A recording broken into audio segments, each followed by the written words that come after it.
তোমরা কেমন আছো? আশা করি ভালো আছো। আজ করছি আলু পোস্ত। আলুগুলা প্রেসারে সিটি দিয়ে নিয়েছি।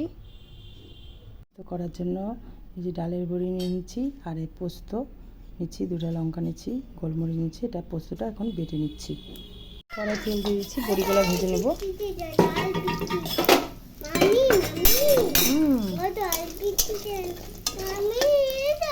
আলুগুলো গোটা ছিলে নিয়েছি, এখন কড়াই তেল দিয়ে দেবো।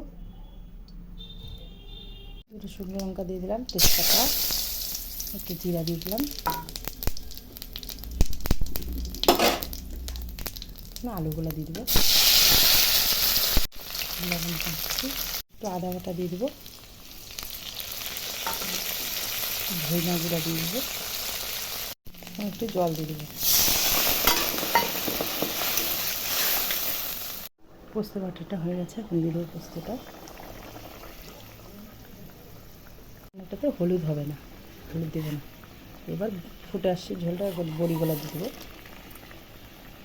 কয়েকটা কাঁচা লঙ্কা দিয়ে দেবো, স্বাদ মতো একটু চিনি দিয়ে দিচ্ছি।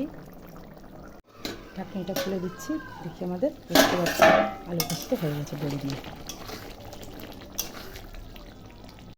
আমাদের দুপুরবেলার আজকে ডিনারে আলু পোস্ত তৈরি হয়ে গেছে বন্ধুরা, বড়ি দিয়ে।